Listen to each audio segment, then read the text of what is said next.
With a staggering 150 million albums sold, Phil Collins stands as one of the best-selling artists of all time. Yet, he's been a musical puzzle, going from the powerhouse drummer of the legendary band Genesis to a renowned solo artist. He surfed the wave of massive success in the 1980s, delivering chart-topping hits that we still can't get out of our heads. However, as the 90s rolled in, something strange happened. His once loving fans began to drift away. But why did this celebrated musician, once praised, suddenly find himself facing criticism and controversy in his solo career? Come with us on an exciting journey through the roller coaster ride of his rise, fall, and ultimate comeback. A man whose music has made a lasting impact on the world.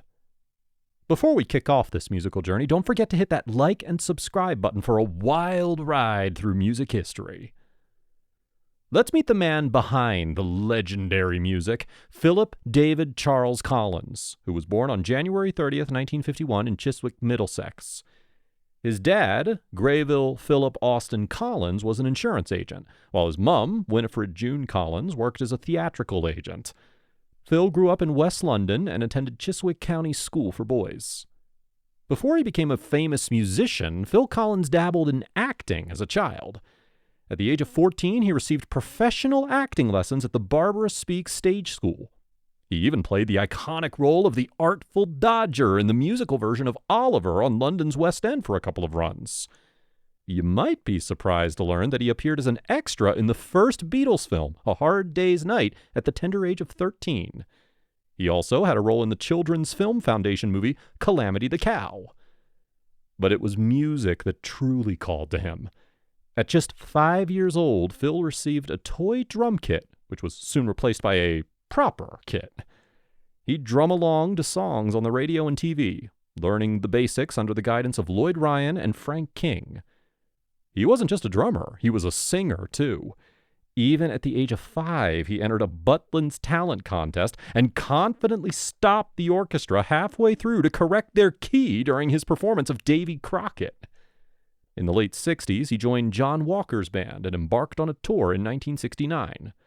Eventually, he, Walker, Ronnie Carroll, and Gordon Smith formed the band Hickory, later changing their name to Flaming Youth.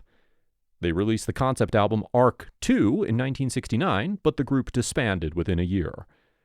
Collins then ventured into session work, even contributing to Art of Dying on George Harrison's monumental All Things Must Pass, though his part sadly didn't make the final cut. When it comes to his role in Genesis, it is important to note that Phil Collins wasn't one of the founding members. The band originally had Chris Stewart on drums, followed by John Silver and John Mayhew. After Mayhew's departure, Phil Collins responded to an ad in the music press seeking a drummer, and I'm quoting, sensitive to acoustic music. He successfully auditioned at Peter Gabriel's parents' house, officially joining the band in August of 1970. His first album with the band was Nursery Crime, and he went on to drum on 12 albums for the band. As Phil Collins' musical journey continued with Genesis, he wasn't just the band's talented drummer. He also provided backing vocals on their early records and during live performances. In a significant twist, he even took the lead vocal role on the track More Fool Me from the band's fifth album, Selling England by the Pound. However, the charismatic Peter Gabriel was the beloved lead singer of the group. Everything changed in 1974 when Gabriel announced his departure from the band, which would take effect after their tour for The Lamb Lies Down on Broadway, his final tour with Genesis. This left a void that needed to be filled, and Phil Collins reluctantly stepped up to the plate. The band briefly considered becoming an instrumental group, but decided to move forward with recording their first post-Gabriel album, A Trick of the Tail, with plans to audition singers along the way. The auditions didn't quite pan out as expected. Many aspirants attempted to mimic Gabriel's distinctive style, or they lacked the vocal range required for the job. With their search yielding limited success, Collins was persuaded to sing Squonk, and it was a game changer. Collins continued to drum during the instrumental parts of their performances, and he brought in Bill Bruford as his hand-picked replacement for the drumming duties. Following this first tour, Bruford was eventually replaced by Chester Thompson, who continued drumming with the group until 1992, and even joined them again for their 2006 comeback tour. In the early 1980s, Collins successfully launched a solo career that rivaled the immense popularity of Genesis. During a personal crisis stemming from his first marriage's breakup in 1979, he began writing deeply personal songs. He took these compositions into the studio at the start of the 1980s and released his solo debut album, Face Value, in 1981. The album was nothing short of a sensation, topping the UK album charts, breaking into the top 10 in the United States, and eventually selling 1.5 million copies in the UK and a staggering 5 million in the US. Among its hits was the iconic In the Air Tonight, celebrated for its distinctive drum break. Phil Collins navigated his solo career alongside his commitments with Genesis. His solo albums, such as 1985's No Jacket Required and 1989's But Seriously, delivered chart-topping success, while his singles, including Against All Odds, Take a Look at Me Now, Easy Lover, and Susudio, became some of the biggest hits of the decade. After nearly 3 decades with Genesis, a chapter in Phil Collins' life came to a close in 1996. While guitarists came and went, keyboard player Tony Banks, bassist guitarist Mike Rutherford, and Phil Collins were constants in Genesis's lineup from 1970 to 1996. They had just released their 14th album, We Can't Dance, in 1991, marking their 5th consecutive #1 album. The band embarked on a massive and successful 55-date tour in 1992, which resulted in a couple of hit live albums. However, the break intended after the tour gradually transformed into a full-fledged breakup in March of 1996 when Phil Collins announced his departure from the band. He explained, and I'm quoting, "Having been in Genesis for 25 years, I felt it was time to change direction in my musical life. For me now, it'll be music for movies, some jazz projects, and of course my solo career. I wish the guys in Genesis all the very best in their future. We remain the best of friends." Despite having weathered the departure of Peter Gabriel years earlier, Banks and Rutherford decided not to call it quits. Rutherford understood Collins' reasons, acknowledging the challenges of being part of 2 highly successful outfits. As Phil Collins continued his solo career, Genesis went through a significant transformation. With Collins now firmly focused on his solo project, the band hired Ray Wilson, the frontman of Stiltskin, as their new singer. Their album together, Calling All Stations, managed to reach the impressive position of #2 on the UK charts.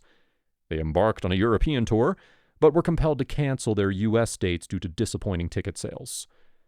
Unfortunately, this lineup without Collins proved to be short-lived, and Genesis eventually disbanded. Despite parting ways musically, the members of Genesis remained on good terms. In 2006, Tony Banks, Mike Rutherford, and Peter Gabriel reunited for the massive Turn It On Again tour, treating fans to a series of unforgettable performances and a plethora of reissues of their classic works. Phil Collins' journey in the entertainment industry took an unexpected turn, one that led him to receive accolades in a field different from his origins. He began his career as an actor, and later returned to the big screen, starring in the 1988 romantic comedy Buster. However, his acting career didn't bring him the accolades that his music would. Instead, his decision to leave Genesis and focus on his solo career eventually paid off when he composed the songs for Disney's 1999 animated film Tarzan.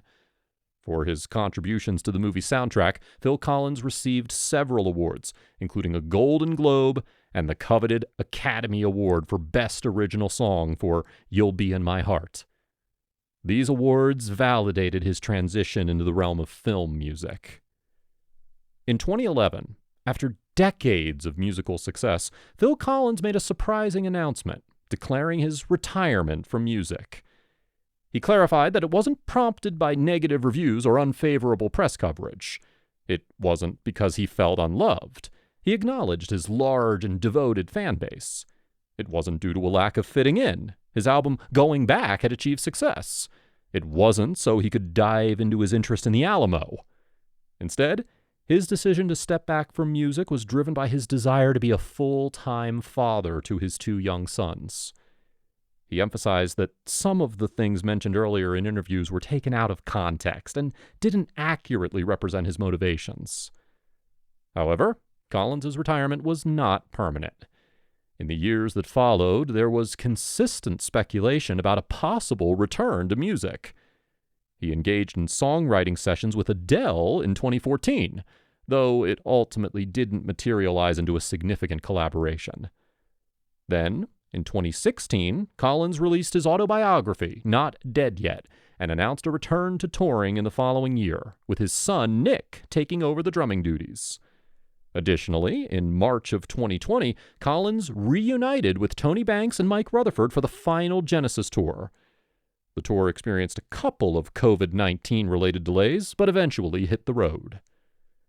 Throughout his illustrious career, Phil Collins achieved tremendous success and recognition.